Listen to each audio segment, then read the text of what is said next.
Boleh. Okey. Katakan I jumpa prospek, paling penting you berinteraksi dengan klien lah. Tetapi sekarang sebab I just go through je so tak adalah dua hala. So pertama, Assalamualaikum puan, terima kasih luangkan masa. Okey, itulah sebelum saya sambung on soalan hibah yang puan tanya tu, saya terang dulu proses pusaka kat Malaysia ni macam mana. Okey, sebenarnya urusan pusaka di Malaysia, uh, dia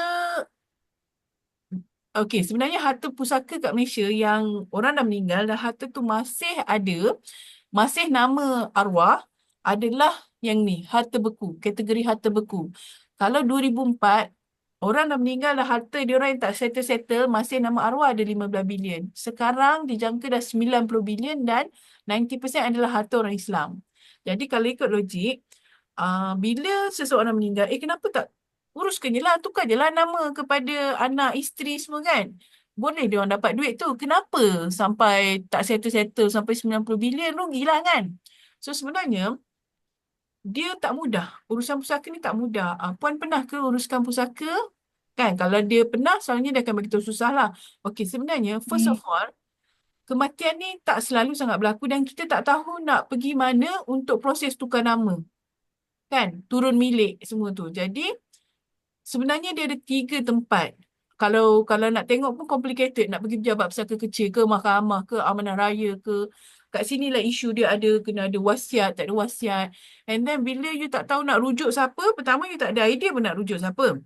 Lawyer ke, kawan ke, Google ke.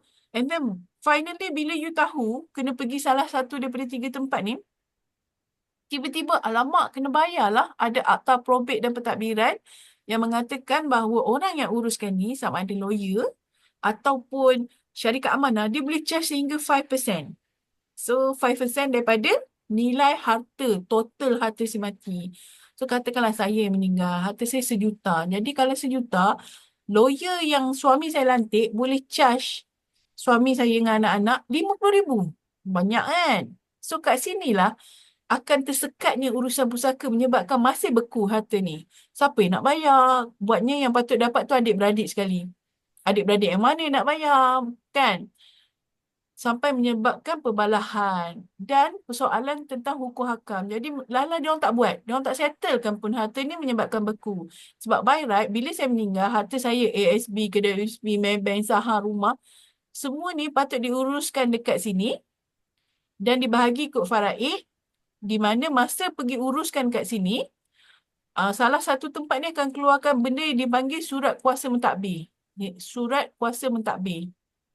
Okey, clear tak? Tempat ni akan keluarkan surat ni. Surat ni lah yang kita akan gunakan bagi tahu, oh ya, saya adalah suami kepada Jawahir dan saya mendapat kuasa untuk mentadbir harta beliau. Jadi sila tukar nama harta beliau kepada saya ataupun kepada anak-anak. Based on surat yang dikeluarkan oleh mahkamah ni.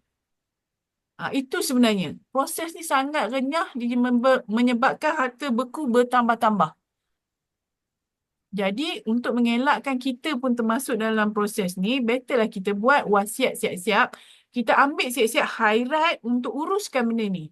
Macam kalau kita ambil khairat kematian, untuk uruskan jenazah, bila meninggal nak ke bumi, kos ke bumi. Kita ambil satu khairat untuk uruskan pusaka ataupun uruskan harta yang ditinggalkan. Harta pusaka, iaitu harta lepas kita mati. So, kebiasaannya ramai orang dia tak buat apa-apa. So, bila dia tak buat apa-apa, bila berlaku kematian, isteri sedih, tak tahu nak tanya siapa, tiba-tiba kena bayar 5%, bergaduh pula siapa nak bayar, proses pula lama. Sementara tu duit kita tak ada. Duit arwah masih beku dalam bank. Okay. Tetapi apa yang kita sediakan khairat pusaka atau urus pusaka adalah kita sediakan perkhidmatan di mana pegawai kita datang rumah. Jadi tak perlulah waris tertanya-tanya, risau nak pergi sini ke pergi sini ke kan, lawyer mana. Tak perlu. Pegawai kita akan datang rumah. Lepas tu dia tak perlu fikir pasal nak bayar 5%. Kenapa? Sebab kita masa hidup dah prepare siap-siap.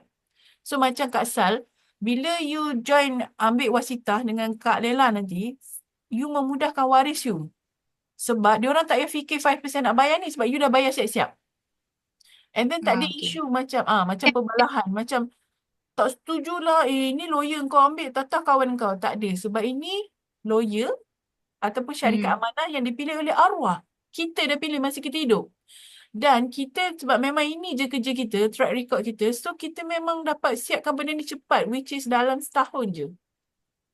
So, okay, sampai sini clear ke? Saya tanya klien. Dia pun clear. Lepas tu, okay, untuk package Khairat Pusaka ni, kita ada dua pilihan. So, pertama sama ada kita uruskan pusaka ni kan tadi saya ada tunjuk ada 3 tempat kan nak uruskan. So, kita ada dua pilihan untuk buat sama ada you nak kita buat di Mahkamah Tinggi atau Pejabat Pusaka Kecil. Perbezaan dia adalah kalau buat kat Pejabat Pusaka Kecil, semua waris kena hadir. Persetujuan semua. Dan mereka yang akan decide siapa yang jadi pentadbir. Tapi kalau macam yang ini package yang RM65 sebulan atau RM80 sebulan tu. Okay. Tetapi kalau katakan puan memang daripada awal dah tahu dah, saya memang nak pentadbir harta saya, anak sulung saya. So, klien saya akan pilih package Mahkamah Tinggi Sivil sebab dia boleh lantik siapa dia nak dan benda tu tak akan diubah. Sebab dokumen pelantikan wasi yang kita bagi percuma tu kan, yang Kak Sal dapat tu, sebenarnya dia dokumen, bukan dokumen biasa-biasa, dia dokumen mahkamah. Dia dokumen yang sah di mahkamah. Tapi kalau you pakai kat Pejabat Pusaka Kecil, dia sebagai guideline je lah. Tapi dokumen tu kalau bawa ke Mahkamah Tinggi Sivil, dia memang dokumen yang sah. Nak bawa ke Mahkamah Tinggi Sivil, kenalah ada lawyer. So that's why charge kita mahal kalau untuk yang ni. Tapi kelebihan dia, kalau macam Kak Sal kan, ada anak yang bawah 18. So kalau anak bawah 18, by right kan harta diorang kan akan dipegang oleh amanah raya. Jadi kalau kat sini sebenarnya dia akan dipegang oleh pentadbir yang Kak Sal lantik tu. Kalau you lantik anak sulung pertama lah yang pegang duit tu. Anak sulung memang lah yang pertama kan. Lawak dah pula. Okay, so dan kelebihan dia yang saya sangat suka adalah kita tidak membebankan pelanggan kerana kita adalah bayaran secara ansuran 180 bulan. Kalau saya tak sempat ambil bayar, saya meninggal macam mana? Jangan risau. Kita punya tempoh menunggu 6 bulan saja. Kalau selepas 6 bulan baru berlaku kematian, tak perlu bayar dah. Dia macam ada takaful lah. Dia ada waiver. Dia ada free. Waiver. Ada waiver. Jadi memudahkan waris. Tak adalah waris fikir macam mana aku nak korek lagi berapa puluh ribu ni. Tak ada. So kalau you tengok, total cost kat sini, paling banyak ni pun 34,000 berbanding dengan yang kat sini, 50,000. Ini lamsam. Kita dah lah secara ansuran. Kita syarikat yang memang proven buat benda ni. Kita dah berjaya buat benda ni dah 20 tahun, dekat 20 tahun. And then pelanggan kita dah meninggal dan kita dah settlekan dah 400 ke 500. Semua, macam tu lah. Kita dah ada proven track record berbanding dengan you ambil lawyer yang mungkin pernah uruskan kematian 1-2 je. Okay, sampai sini clear ke? Tanya klien. So, puan prefer yang package Pejabat Pusaka Kecil ke Mahkamah Tinggi Sivil? Saya tanya macam tu je. Okay, macam Kak Sal punya case, yang wajib ambil adalah wasitah, iaitu package ni lah. Tak kisah yang mana satu. Kebiasaannya orang ambil package yang ni. Pejabat Pusaka Kecil. Sebab Pejabat Pusaka Kecil kan bidang kuasa dia sekarang sampai 5 juta. Jadi kalau akak nak ambil yang package yang ni pun okey. Saya akan bagi pilihan kat klien, tetapi kalau daripada awal saya akan tanya, Encik prefer nak Encik siapa mentadbir isteri saya. Oh, okey. Kalau isteri kat sini lah yang confirm akan terpilih. Tapi decision dia lah. Okey. Bila dia dah clear kat sini, dia pun pilih.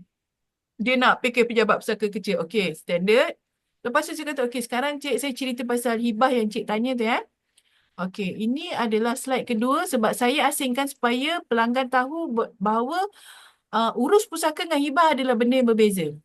Okey, sebagai contoh, selalu orang kata, buat wasiat je lah kan. Buat wasiat-wasiat dah cukup. Kena ke buat hibah? Okey, first of all, wasiat ni konsep dia terlaksana selepas mati. Sedangkan hibah ataupun hadiah, kita bagi hadiah masa hidup. Tak adalah masa mati kita baru bagi hadiah sebab dah mati kan. So, hadiah diberi semasa hidup. Okey, jadi wasiat ni dia ada beberapa jenis yang kadang-kadang orang salah anggap. Iaitu pertama, wasiat melantik pentadbir ataupun wasiat wasi. Macam dokumen DPW kita adalah wasiat wasi di mana kebanyakan syarikat bagi, tapi tujuan dia supaya diorang jadi pentadbir dan diorang jadi wasi dan diorang dapat charge 5%. Okay, tetapi di wasiat shop beza, kita tak charge 5%.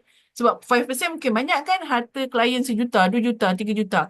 Instead, kita bagi fixed rate. RM65, RM80 selama spesifik 180 bulan. So kita transparent kos kita berapa, dan kita boleh jimatkan you sebab kita tak suruh lantik kita jadi wasi. You lantik orang yang you kenal, orang you percaya, kita tolong orang tu buat kerja.